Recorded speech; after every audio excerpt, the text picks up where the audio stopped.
is being inundated.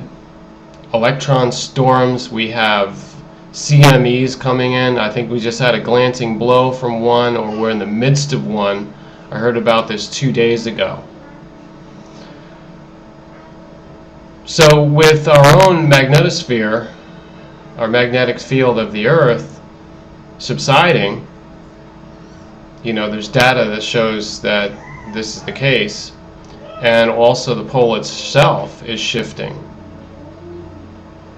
Does this mean that we're allowing in more of this various kinds of energy?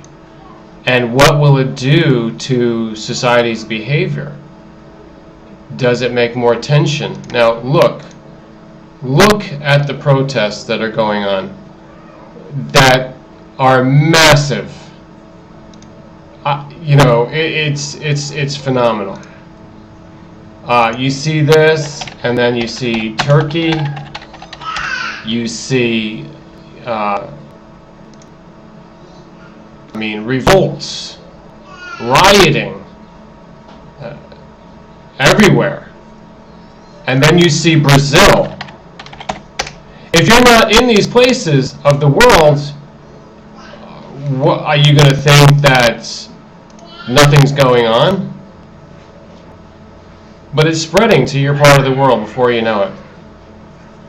Welcome to the revolution. Welcome to the protest. Welcome to the world that's getting flooded with cosmic, well, I shouldn't say cosmic, it's solar. Our own sun has cosmic energy in it. That's what's in the cosmos, the energy of suns. So our own home sun, our local sun, is saturating us with more intense, more quantity, more frequent radiations of energy that we are not used to. It's an uptick. It's exponential. Look at the reactions that people are having to this energy. Next thing you know, it's going to hit the United States. Mark my words. I've been saying this. It's coming to the bastion of law and order, the bastion of democracy, the bastion of freedom, the bastion of stability and civilization. It's going to come undone. It's going to get unhinged. Right now we're getting the power that we need for this transformation.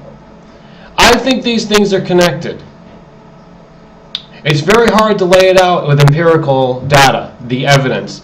But circumstantially, if you're philosophical or you're open-minded enough, and also you have a spiritual view of life, that means a more intelligent view, a more wise view, you know. Also humble, because spiritual means there's things that we can never understand, but we acknowledge that they are going on.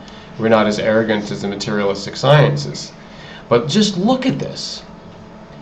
Look at this craziness that's going on, and the war that's escalating in the Middle East, centering on Syria. What's going on with that? I don't know. And I don't know really for sure how many people are out on the streets in Egypt, but it is a compelling argument, these reports. It's so compelling that I'm apt to believe it. I'm apt to accept it as the fact, the current situation that's going on, because I'm also looking at the information that they're putting out with Earth data, solar data. And it's lining up with what I'm feeling, because where I am in the world, it's substantially hotter. And it's not just about heat. There's things that we don't measure. There's brightness, there's ambiance. Like when you edit pictures, if you're a photographer, if you're a videographer, a lot of us on here are, when we do our vlogs, if you adjust things, you do the chroma keying, you do gamma correction, you do all this and that. So in real life, when you look at the air and you look at the weather report, it's just telling you temperature. But then you've also got humidity, you've got dew point, you've got winds, you've got pressure, high pressure or low pressure, all of these types of things, and they're even not measuring a lot of the other important factors that's involved with air or space. So when this is coming in, we need to measure radiations. There's several satellites out there that are giving us tons and tons of data that nobody knows how to interpret at this point. Nobody knows how to interpret. Record highs in Las Vegas. Record highs just about in Death Valley. Death Valley is one of the hottest temperatures ever recorded on the face of the earth in Death Valley. Death Valley, right here. Death Valley. Right now, 110 degrees in Death Valley. That's pretty hot. Pretty darn hot. The all-time high in this area is, I think it's 134. Look at this. Look. Mostly sunny and hot. Independence Day. High near 122. Look at this. Wait, Tuesday before we get to that. Mostly sunny and hot. High near 123. So that right there is going to break its record of the all-time high. They're talking about it going above 134, 135 Fahrenheit. 135. That's over 45 degrees Celsius or centigrade, whichever word you want to use, the other scale. That's over 45 degrees. That's like boiling. The air, the earth, the people on it are going to be boiling. Now, in closing, I just want to bring up the fact about the prophecies say that we will not be destroyed by water ever again, because that was the flooding, the great deluge of the ancient past in the prehistory, which is told about in many legends. They said it was localized. No, it wasn't. It was localized all over, connecting with it all over. There was an increase, and mark my words, this is fact, there was an increase of the sea level of at least 12,000 feet. I'm not just pulling this figure out, I've done research. And it's maybe in some areas and overall anywhere from 14,000 to 15,000 feet the sea level rose in prehistory. And we're talking about probably in the last million or so years. Maybe even quite more recently, in less than 100,000 years, sea level rose that much.